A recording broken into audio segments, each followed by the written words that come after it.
Hello friends, வணக்கம். Passport புதிய விதிமுறைகள் பிப்ரவரி 15 முதல் அமலுக்கு வரும் மாற்றங்கள் என்னென்ன பற்றி இந்த வீடியோவில் முழுவதும் பார்க்கலாம். அதற்கு முன்னாடி நம்ம சேனலை இதுவரைக்கும் சப்ஸ்கிரைப் பண்ணலன்னா சப்ஸ்கிரைப் பண்ணிக்கோங்க. அப்படியே பக்கத்தில் உள்ள பெல் பட்டனை மறக்காம பிரஸ் பண்ணி வச்சுக்கோங்க. அப்பதான் நம்ம சேனல்ல இது போன்ற வீடியோக்களை அப்லோட் செய்யும்போது உங்களுக்கு தொடர்ந்து கிடைக்கும். வாங்க வீடியோக்குள்ள போலாம். வெளிநாடு செல்ல இந்திய குடிமக்களுக்கு அவசியமான ஆவணமான பாஸ்போர்ட் வழங்கும் முறையில் பல மாற்றங்கள் அறிமுகப்படுத்தப்பட உள்ளன. பாஸ்போர்ட் சேவா அமைப்பின் மூலம் வழங்கப்படும் சேவைகளை மேலும் பாதுகாப்பானதும் வேகமானதுமாக மாற்றும் நோக்கில் பிப்ரவரி 15 முதல் புதிய நடைமுறைகள் அமலுக்கு வரும் என தெரிவிக்கப்பட்டுள்ளது. போலி பாஸ்போர்ட் தயாரிப்பு மற்றும் மோசடிகளை கட்டுப்படுத்துவதற்காக ஆவண சரிபார்ப்பு முழுமையாக டிஜிட்டல் முறைக்கு மாற்றப்படுகிறது. இதற்கு முன் ஆதார் உள்ளிட்ட அடையாள மற்றும் முகவரி சான்றுகளின் நகல்களை நேரடியாக சமர்ப்பிக்க வேண்டியிருந்தது.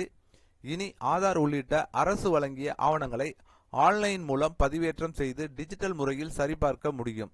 மேலும் பாஸ்போர்ட் வழங்கும் முன் நடைமுறை காவல்துறை சரிபார்ப்பு செயல்முறையிலும் மாற்றம் கொண்டுவரப்பட்டுள்ளது. முன்னர் காவல்துறையினர் நேரில் முகவரி சரிபார்த்தனர். இப்போது தகவல் பரிமாற்றம் பெரும்பாலும் ஆன்லைன் வழியாக நடைபெறும். இதனால் சரிபார்ப்பு தாமதங்கள் குறையும் என எதிர்பார்க்கப்படுகிறது. புதிய முறையில் விண்ணப்பம் சமர்ப்பிப்பு, ஆவண பதிவேற்றம், அப்பாயின்மெண்ட் பதிவு உள்ளிட்ட பெரும்பாலான செயல்முறைகள் முழுக்க ஆன்லைனில் முடிக்கப்படலாம்.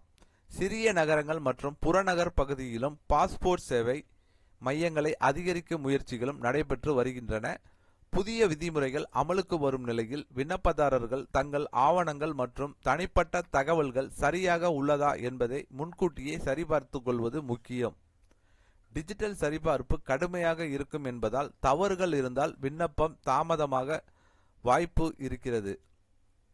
ஸோ எல்லாமே டிஜிட்டலில் கொண்டு வந்ததுனால எல்லாமே உங்களுக்கு ஆதார் கார்டில், பர்த் சர்டிஃபிகேட்டில் இதிலெல்லாம் உங்கள் நேமு, டேட் ஆஃப் பர்த்து இதெல்லாம் கரெக்டாக இருக்கா அப்படிங்கிறத செக் பண்ணிக்கோங்க. செக் பண்ணிக்கிட்டா தான் அப்ளை பண்ணால் உடனே கிடைக்கிறதுக்கு வாய்ப்பு இருக்குது. முன்பு பாஸ்போர்ட் அப்ளை பண்ணால் காவல்துறை வீட்டில் அவங்க இந்த அட்ரஸில் தான் இருக்காங்களா அப்படிங்கிறது, அவங்க பேரில் எதுவும் வழக்கு இருக்கா அப்படிங்கிறதெல்லாம் வீட்டில் நேராக விசாரணை பண்ணுவாங்க. இப்போ எல்லாம் ஆன்லைனில் பண்ணதுனால அவங்க ஆன்லைன்லேயே எல்லாமே செக் பண்ணிவிட்டு அவங்களுக்கு உடனே இம்மிடியட்டாக கிடைக்கிறதுக்கு வழிவகையை செஞ்சுருக்காங்க மத்திய அரசு. கண்டிப்பாக இது ஒரு பயனுள்ள தகவலாக இருக்கும்னு நினைக்கிறேன். வெளிநாட்டுக்கு போகிறவங்களுக்கும் வேலை வாய்ப்பு, படிப்புகளுக்கு எல்லாத்துக்குமே வெளிநாட்டு இப்போ எல்லாத்துக்கும் போகிறதுனால பாஸ்போர்ட் ரொம்ப முக்கியமாக இருக்குது. பாஸ்போர்ட் அப்ளை பண்ணுறதுக்கு இது ஒரு முக்கிய இன்ஃபர்மேஷனாக இருக்கும்னு நினைக்கிறேன். இந்த வீடியோ பயனுள்ளதாக இருக்கும்னு நினைக்கிறேன். இந்த வீடியோ பிடித்திருந்தால் லைக் பண்ணுங்கள், ஷேர் பண்ணுங்கள், உங்களுடைய கருத்துக்களை கமெண்ட் செக்ஷனில் கமெண்ட் பண்ணுங்கள். மீண்டும் இது போன்று வேறு ஒரு வீடியோவில் சந்திப்போம்.